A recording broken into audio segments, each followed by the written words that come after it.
Hello guys, this is Warrior69501 and welcome to my second part of my review and thoughts of the comic from last week. The thing is, I want to apologize because on the first part of my video the camera runs out of battery.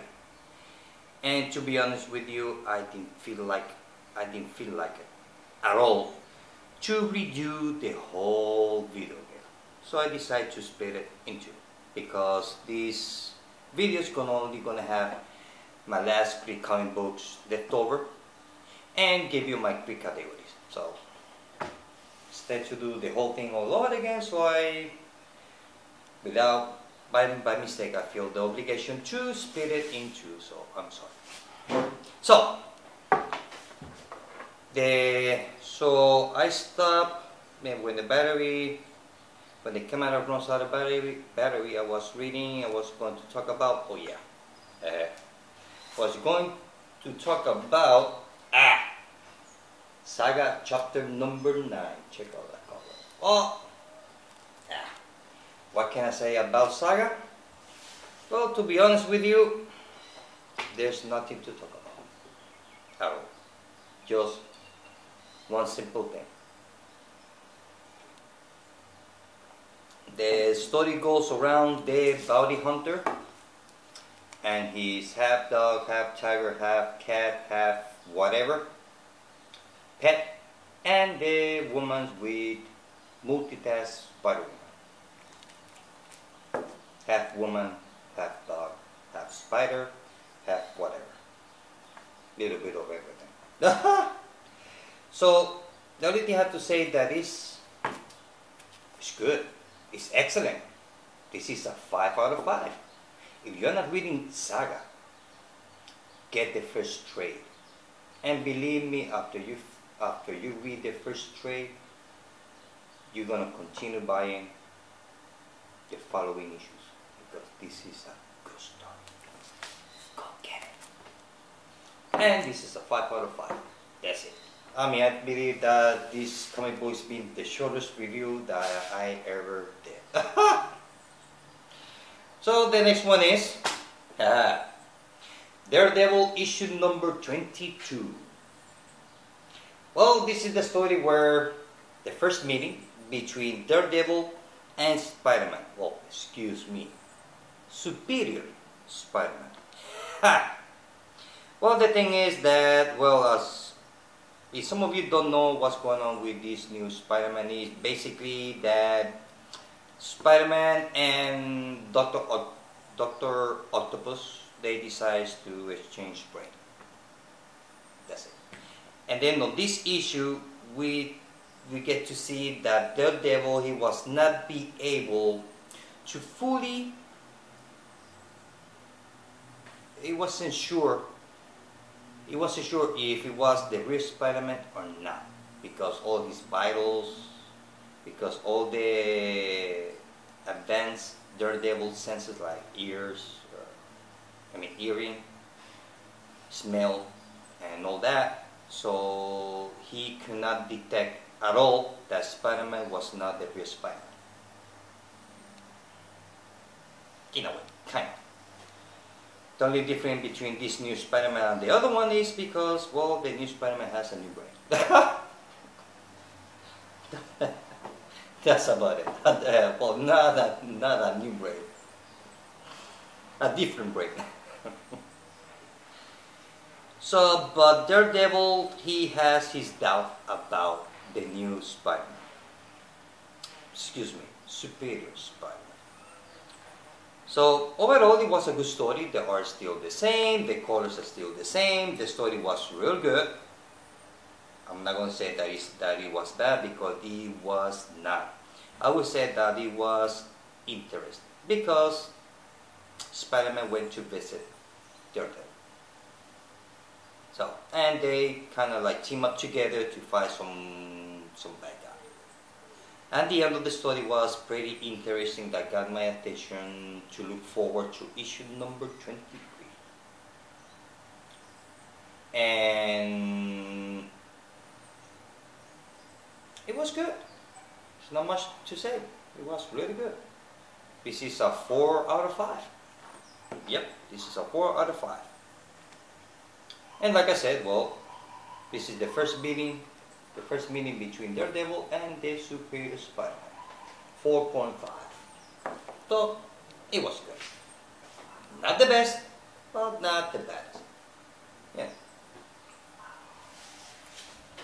So, the last one is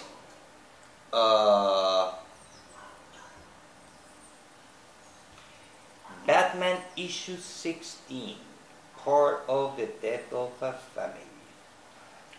Now this is a pretty cover. Check out that cover. Awesome, huh?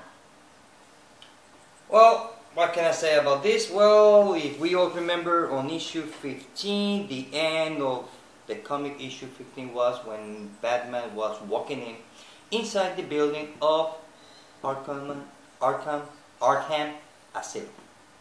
Asylum. Well, now we get to see Batman already inside of the building. And he went to the big room and he's seen like a bunch of people dancing, they've been dancing for a long time, non-stop. If they stop dancing, well, they're all gonna be dead. And you know when Joker is around, well, everything's kind of like that. I think that Joker has to be a close relative of the Rod world. It should make a pretty good team. Joker and the Rod. Nothing will survive with that team up. Not at all. So this comic book reminds me a little bit of that Bruce Lee movie. The one I think was the last one that he never got to finish. I think was the name of the movie was Game of Death. The one that he's using a motorcycle suit, yellow color. That every time that he goes to a different level of the building, he had to fight someone different. Well, the same thing happened here. He went to the building of Arkham Asylum. So he went and started walking up the stairs, and his first encounter was the horse on fire. I'm not kidding. I'm gonna show it to you. That was his first thing. His first encounter was a horse on fire. Here it is. Check this out. And then the second encounter was with a bunch of guys here. After he finished fighting all those guys, then he moved up the stairs again, and then he had to face another bad guy. And that bad guy happens to be Mr. Freeze. After Mr. Freeze, James Gordon. After James Gordon, Clayface. After Clayface, the last one, Scarecrow. See what I mean? That every time he was going up the stairs, he had to find someone different. Game of Death. So finally, when he goes to the final room, he confronts the Joker, and the Joker have his team set up. He got Two-Face, Riddler, and the big guy, the Penguin. Plus he got some regular people dressed up as the member of the Justice League. Wonder Woman, Green Lantern, Superman, and Aquaman. And not only that, he got also like a chainsaw stuck inside of a rock, kind of like a symbolic of the sword of the stone. This is an awesome page. I'm going to show it to you, which I'm not going to show it too much, because I don't want to spoil it to anybody. But this is a nice page. Look at that. So then after that,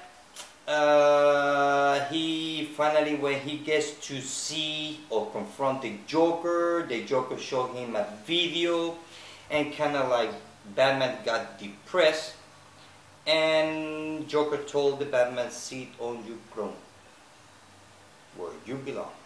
Actually, he tells Batman, "Now sit your ass down." And you don't tell that to Batman. But he told that to Batman, and Batman actually, he sit down. Now what happened after that, I am not going to tell you. But one thing I'm going to tell you is about the art, is that Greg Capullo, there's some close-ups here of the Joker that reminds me of, here it is, reminds me of Spawn, the clown, or the Violator clown,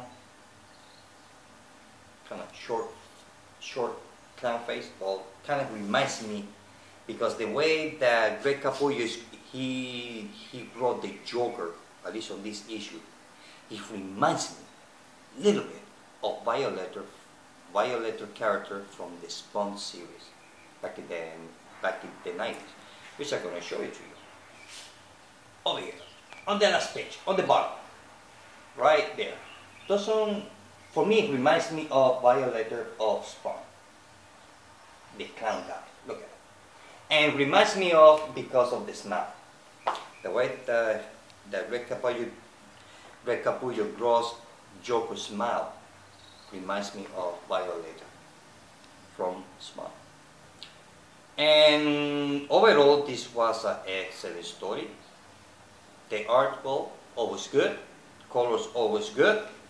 And I like the end of it. The end, it was awesome. Was awesome.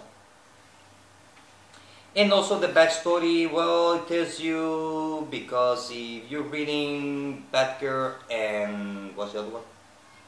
And Batman and Robin, the end of those two issues kind of here tells you the reason why there's a plate, silver platter with a lid on it. Now, Riddler and the Penguin knows what's inside that silver platter, but not us as reader. We do not know. So now I have to wait for issue 17 to find out what's on that plate. It's not fair. Now I have to wait a whole month. So other than that, it was good. It was really good. This is a 5 out of 5. So you're not reading Death of the Family, get it. Don't think, don't talk, nothing. Just go and get it. Get it. You're gonna like it. So now I'm gonna give you, now that I'm finished giving you my reviews and my thoughts about the comic books, now I'm gonna give you my 3 categories, which is the best story, the best cover, and the best colorist. Now the idea about the best colorist, I got that idea from Sleepy Reader 666. Because he was the first person that I noticed that the first person that I see on YouTube that actually pay attention to the colors. I mean, not the color, the colorist work, which I never pay attention to it. We always, at least in my case, I used to pay attention more for the inker and the art. The colorist, I didn't even care. But thanks to Sleepy Reader 666, because he pay attention to that. Sometimes Sleepy Reader, he pay attention and details that, in my case, sometimes I just overlook. Sometimes you see something but you're not looking. It's there, but for some reason you don't see it. You're looking at it but you don't see it. If that makes any sense. So the idea of the colorist, it came from Sleepy Reader 666. Because he pay attention a lot of details. Oh yeah. If you watch his video, you can tell that every time that he reads a comic book, not only he reads the page, I believe that, you know, he looks every single panel, every detail, every line, every whatever, because he always finds something. Every time I see his video, he said, "Oh, I found this on some panel. I have to go running, pick up that comic book and see it." And believe it's there. It's like, how he can see that? Did you know the lines and all that? You just see it. So yeah. So I learned a lot from Sleepy Reader 666. Yeah. So you're not watching his video, go and watch it. It's fun. So now back to my 3 categories. Okay. Now I'm going to start with the best story. The best story goes, well, I cannot help it. Goes to Saga. best story goes to Saga. That's it. And also goes to Batman. Because I cannot, I know I'm supposed to choose one. But when I got Saga and Batman together, if I choose Saga, I'm not being fair to Batman. If I pick Batman, I'm not being fair to Saga. So I choose the best story from my whole stack of last week is Saga and Batman. I have to. So the best cover goes now. The best cover goes to Batgirl issue 16. I just love that cover. Simple, nothing much, nothing less. Just half Batgirl and half Joker. That's it. I love that cover. It's so creepy. So the best cover goes to Batgirl issue 16, and the best colorist goes to Batman and Robin issue 16. You're probably going like, what? Well, it's not just what? I like the way on this issue they mix the colors. I'm talking about black, orange, red, yellow, green, gray. It's like the pages, you see the pages and it's like they are on fire. I'm not kidding. Check that out. Look at those, the way that they paint those panels. Just awesome. They just like they are on fire. And there's another page here. Look at this. It's a combination of those colors what I like. Look at it. Just awesome. Just awesome. So the best colorist goes to, what's the name of the colorist? The colorist goes to John Callis. So the best colorist from my whole comic book goes to John Callis from Batman and Robin issue 16. So now you know best story, Saga issue number 9, Batman issue 16, best cover, Batgirl, and the best colorist, Batman and Robin issue 16. Well guys, this is it. I hope that you like the video. Till next time. Bye.